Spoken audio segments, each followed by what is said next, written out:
বছরেই ও লাইন লাগিয়ে দিয়েছে, মানে ঘোরকলি আসেনি, আমরা ধরে টেনে নিয়ে আসছি। যাই হোক, কলি আর ঘোরকলি দুই কলিকে আজকে এক জায়গায় করব। শুনুন, যুগে যুগে আপনারা যেমন ভক্তরা যেমন ধর্ম কথা শ্রবণ করেছেন, ধর্ম সভায় যোগদান করেছেন, ঠিক তেমন যুগে যুগে ভগবান পৃথিবীতে এসেছে, ভক্তকে পিতামাতা বানিয়েছে, ভক্তকে বন্ধু বানিয়েছে, ভক্তকে শত্রু বানিয়েছে, আবার ভক্তকে বন্ধু বানিয়ে সেই ভক্তের মাঝে বসে হরি কথা, সেই ভক্তের মাঝে বসে ভক্ত কথা, সেই ভক্তের মাঝে বসে ধর্ম কথা শ্রবণ করেছেন। এমনই একটা সময় দ্বাপর যুগে কুরুক্ষেত্রের যুদ্ধের পর হস্তিনাপুরের সিংহাসনে বসেছেন কে? ধর্মরাজ যুধিষ্ঠির। পঞ্চ পাণ্ডব আজ বসে আছেন রাজসভায়, আর সেই সময় শ্রীকৃষ্ণচন্দ্রও আছেন। কৃষ্ণচন্দ্রকে যুধিষ্ঠির মহারাজ জিজ্ঞাসা করলো, হে কৃষ্ণচন্দ্র, এই যে তুমি বারবার বলো এই দ্বাপরের পরে কলি আসছে, আগত কলিযুগের মানুষ কেমন হবে? ভীম বলে উঠল, আমারও একটা প্রশ্ন আছে। কি প্রশ্ন? আগত কলিযুগের ধর্ম কেমন হবে? কিন্তু আমার প্রাণসখা ওই যে অর্জুন, তুমি কিছু বলবে নাকি? চুপ করে বসে আছে যে। অর্জুন বলল, প্রাণনাথ, হে মাধব, হে কেশব, আমার খুব জানতে ইচ্ছা করে এই যে কলিযুগ আসছে, কলিযুগের পিতা মাতা কেমন হবে, মানে আপনারা কেমন হবে? নকুল বলে উঠল, কলিযুগে মানুষ কোন গুণের দ্বারা সর্বোচ্চ স্থানের অধিকারী হবে? সহদেব বলে উঠল, কলিযুগে কোন গুণের দ্বারা মানুষের অধঃপতন হবে? কৃষ্ণচন্দ্র বলে উঠল, প্রশ্ন পাঁচটা খুব ভালো, তবে এখনই আমি উত্তর দিতে পারছি না, কারণ আমার একটা বিশেষ কাজ আছে। আমি আগামী দিনে এই রাজসভায় আসব, আর আপনাদের পাঁচ ভাইয়ের পাঁচটা প্রশ্নের উত্তর প্রাঞ্জলভাবে বিশ্লেষণ করে দেব। তবে আমার একটা কথা শুনতে হবে। কি কথা? আগামী দিন প্রভাত হতেই, সকাল হওয়ার সঙ্গে সঙ্গেই আপনারা পাঁচ ভাই পাঁচটা রাস্তা দিয়ে যাবেন, আর আমি যথাসময়ে এসে আপনাদের পাঁচ ভাইয়ের পাঁচটা প্রশ্নের উত্তর দিয়ে দেব। কৃষ্ণচন্দ্র চলে গেলে, আজকে আপনার পাড়াতে হরিবাসর হচ্ছে, আপনি যদি পাশের বাড়ির বউটাকে ডাকেন, কই গো দিদি, হরিনাম শুনতে যাবে নাকি? বলল, না, সংসারী মানুষ, সময়ের বড় অভাব, এড়িয়ে যায়, তাই না? আজ ভগবান এই পাঁচটা প্রশ্নের উত্তর এড়িয়ে গেল কেন? কথার উত্তর যদি কথায় দিয়ে দেওয়া যায়, তাহলে মানুষ যদি বুঝতে পারতো, তাহলে এত ঝামেলা ঝঞ্ঝাট কেস কামারি আর হতো না। হরিবল হরিবল। উত্তরটা দিতে হবে কোনো রটনার দ্বারা, কোনো ঘটনার দ্বারা। যদি ঘাত প্রতিঘাতের পরে যদি বোঝা যায়, তাহলে জীবনের অন্তরে গিথে যায়। সকাল হয়ে গেল। ভীম বলে উঠল, দাদা, ওই যে কৃষ্ণচন্দ্র বলল সকাল সকাল বেরিয়ে যেতে, তাহলে আমি বেরিয়ে যাচ্ছি। বলে যেই না ভীম বাড়ির বাইরে পা রাখতে যাবে, যুধিষ্ঠির মহারাজ বলে উঠল, দাঁড়াও ভীম, ভগবান মুখ দিয়েছে বলে যখন তখন যা খুশি কথা বলা যাবে না। চোখ পিটপিট করছে কেন? এই যে ঘাড় এদিক ওদিক হচ্ছে কেন? চোখ পিটপিট করছে কেন? না না, তোমাকে বলছি না, এটা যুধিষ্ঠির মহারাজ ভাই ভীমকে বলছে। আমি যখন তোমার সঙ্গে কথা বলছি, আমার চোখে চোখ রেখে কথা বলো, তাহলে তুমি বুঝতে পারবে। রান্না করার সময় সিরিয়াল দেখবে আর রান্না করবে, তাহলে তরকারিতে হয় 3 বার নুন দেবে, না হলে একবারও নুন দেবে না। ওই খাবে আর ঝগড়া অশান্তি হবে। তা এই রকম কেউ যখন কোনো কথা বলবে, চোখে চোখ রেখে কথা বল, তাহলে তোমার বোধগম্য হবে, তুমি ভালো বুঝতে পারবে।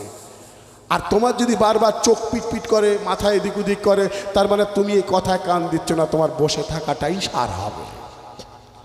ভগবান মুখ দিয়েছে বলে, বদন দিয়েছে বলে যা খুশি কথা যেখানে সেখানে বলো না, তাহলে তুমি কিন্তু বিপদে পড়ে যাবে। আর ভগবান দুটো পা দিয়েছে বলে যেখানে সেখানে যখন তখন যেও না, তাহলে পদে পদে বিপদ আছে, মনে রেখো।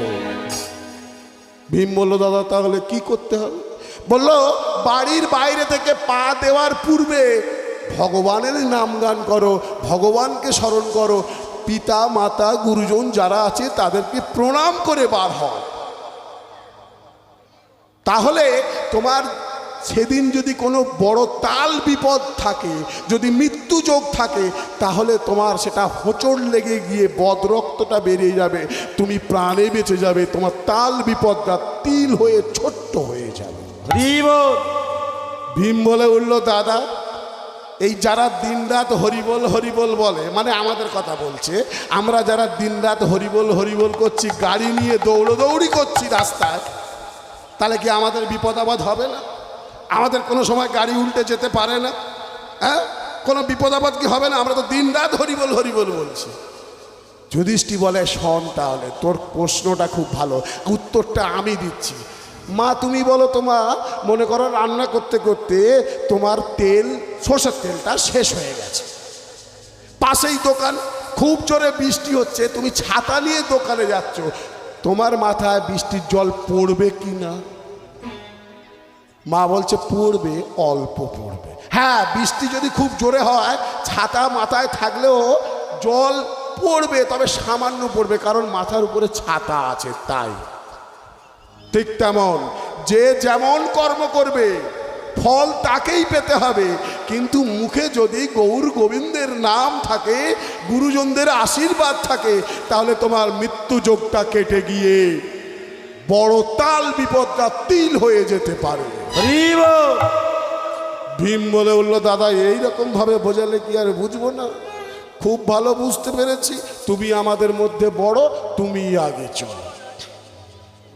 তাই আজকে যুধিষ্ঠির মহারাজ চলেছে, বল রে বদন, বল রে বদন, মধুমাখা হরিনাম। বলে রে বদন, বলে রে বদন, মধুমাখা হরিনাম। বলে রে বদন, বলে রে, বলে রে, বলে রে।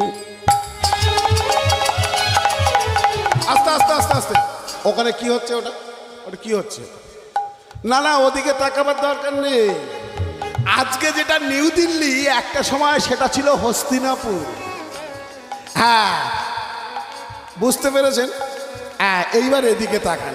এই সংসারে বোঝাবুঝির অভাবটা আছে বলেই এত অশান্তি। এই বুঝে গেলে আর সংসারে অশান্তি হবে না। যুধিষ্ঠির মহারাজ বলছে, ওখানে অত লোকজন এক জায়গায় ঢিবি হয়েছে কেন? কি হয়েছে ওখানে? সবাই বলে উঠলো একসঙ্গে চিল্লামিল্লি করে, মহারাজ একটা হাতি বেরিয়েছে, হাতি হাতি। এই হাতি দেখেছিস? তুমি হাতি দেখেছো? তুমি দেখেছো? হাতির কটা পা? চারটে, ঠিক দেখেছো? আচ্ছা, হাতির কটা কান? দুটো। হাতির কটা লেজ? হাতির কটা মাথা? ঠিক দেখেছিস তো? আচ্ছা, একটা মাথায় কটা সুর? একটা সুর। হ্যাঁ, কিন্তু এই হাতিটা আলাদা। এই হাতিটার হচ্ছে দুটো সুর। আচ্ছা, দুটো সুরওয়ালা হাতি আপনারা কেউ দেখেছেন নাকি? আমার পরিবারের তো কেউ দেয় না, দেখেনি। আমার মনে হয় আমার 14 পুরুষ দেখেন। তাহলে কিছু একটা গন্ডগোল আছে। ফিরে যাব, কৃষ্ণ আসছে রাজসভায়, কৃষ্ণকে জিজ্ঞাসা করব, বল রে বদন, বল রে বদন, মধুমাখা হরিনাম। বল রে